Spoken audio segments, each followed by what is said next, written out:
Bonjour à tous et bienvenue sur la chaîne. Aujourd'hui on se retrouve pour une review de la ceinture de combat de chez Aido Gear en multicam.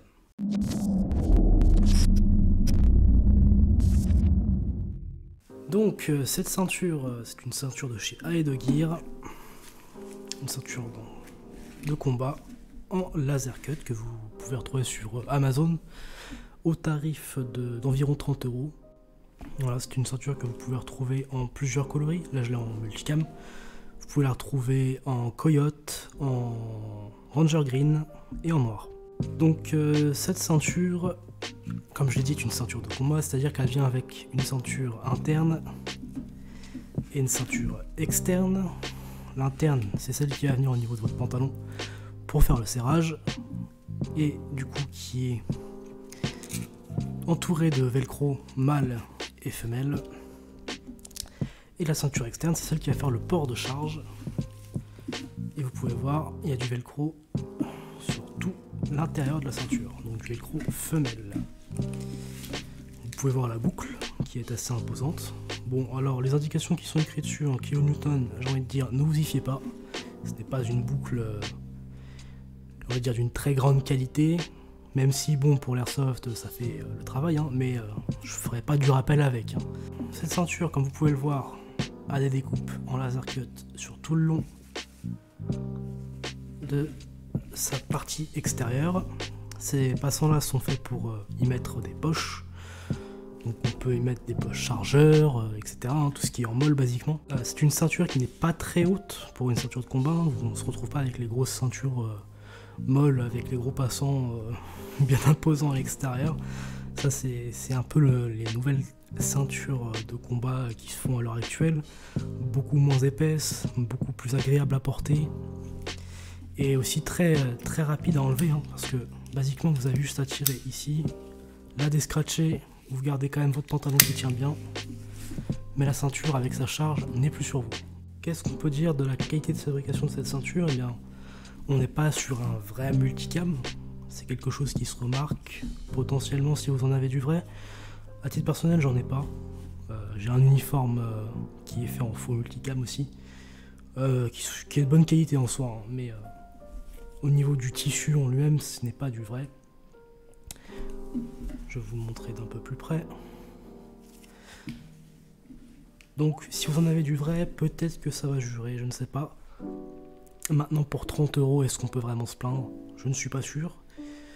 Il existe bien sûr des vraies ceintures, hein, du RS, pas chez Cry par contre, étonnamment, mais on en retrouve du Ronin, il y a toute une de marques qui en font. Maintenant, si votre budget est serré et que c'est pour de l'airsoft, j'ai envie de dire, ça fera parfaitement le travail. La ceinture interne m'a l'air de qualité correcte, enfin je vois pas ce qu'on pourrait en attendre de plus. Ça doit être du nylon basique, hein, mais à titre personnel je la trouve plutôt bien. Pas trop haute, pas trop rigide, c'est ce qu'il faut. Et puis moi ce que je vous propose maintenant, c'est de la voir installée du coup avec quelques poches sur mon pantalon et de vous faire un peu une idée du fonctionnement de la ceinture en conditions réelles. Alors je vais vous montrer comment on installe du coup la ceinture. Tout d'abord on commence par la ceinture intérieure. Donc pensez bien à mettre la partie velcro mâle sur l'extérieur. Après vous l'installez comme une ceinture, je veux dire, normale, hein, classique. Il n'y a rien de bien nouveau. Donc veillez bien quand même à la passer dans l'ensemble de vos passants. Hop, là il va y avoir du coup un velcro femelle, vous venez le rabattre par-dessus le velcro mâle. Donc voilà, la ceinture est bien mise. Je vais chercher la ceinture externe, installer. Donc je vous conseille quand même de la régler un petit peu en avance. C'est toujours plus simple. Donc moi je vous conseille de venir bien l'attendre. Voilà, et ensuite vous venez la refermer. Donc vous voyez, ça vient par-dessus la ceinture interne. Donc c'est scratché, hein, basiquement. Ça bouge pas. Donc c'est pour ça que c'est, comme je le disais un peu plus tôt dans la vidéo, c'est quand même assez facile de la mettre et de l'enlever assez rapidement. Donc si vous voulez vous délester de matériel, par exemple là j'ai un holster, un porte-gants, des poches de chargeur, donc chargeur de PA, bon là ils sont pas dedans, chargeur type M4 et une dump pouch. Donc on peut imaginer bien sûr mettre des chargeurs très différents, hein, par exemple des chargeurs 762, chargeurs sniper, voilà.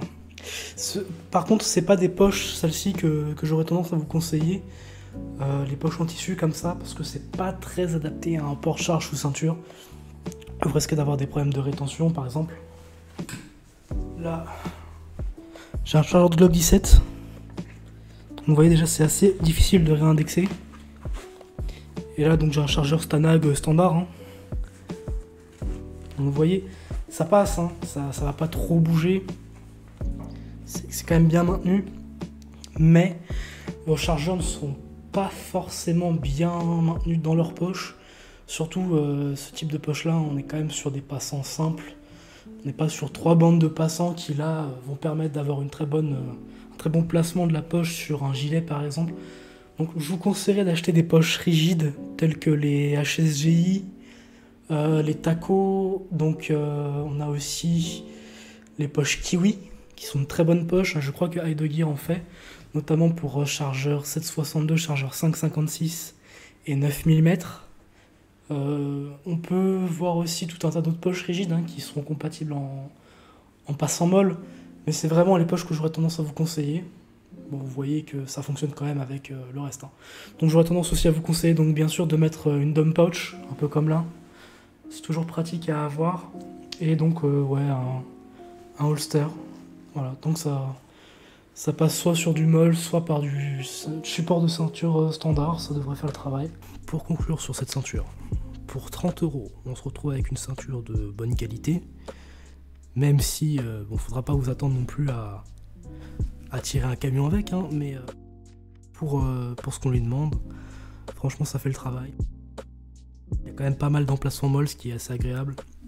Heidegger propose aussi tout un tas de poches qui sont assez sympathiques pour ce genre de ceinture, notamment les poches Kiwi, que je vous conseille vivement. C'est basiquement des poches en tissu que vous pourrez retrouver un peu partout, hein, c'est pas eux qui les ont créés. C'est des poches tissu avec un insert en Kydex ou en plastique à l'intérieur qui va permettre une bonne rétention de vos chargeurs, notamment de vos chargeurs de PA et d'AR. Ces poches ont aussi un gros point fort, c'est qu'il n'y a pas besoin de rétention additionnelle, c'est-à-dire que vous n'avez pas une petite lanière au-dessus ou une poche à rabat, donc ce qui est très rapide en fait pour faire des changements de chargeur, ce qui est plutôt pas mal. Alors bien sûr c'est pas une vidéo sponsorisée, hein, c'est juste mon avis d'Airsofter et mes conseils, hein. Mais éventuellement avoir une petite poche médicale à l'arrière, une poche chargeur de fusil, 2 poches de PA, c'est une configuration que je conseille avec une petite dump pouch, c'est quelque chose de sympa, pas trop cher. Ce genre de ceinture là peut être utilisé en, j'ai envie de dire, en standalone, c'est-à-dire sans plate carrier ni sans chest rig.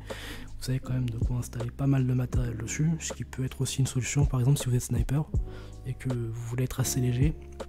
C'est quelque chose que j'aurais tendance à conseiller, et puis vous n'avez pas besoin de harnais qui sont assez imposants, voilà, c'est toujours des choses qui sont un peu embêtantes quand on veut se déplacer furtivement, ça fait du bruit. Donc c'est une bonne solution.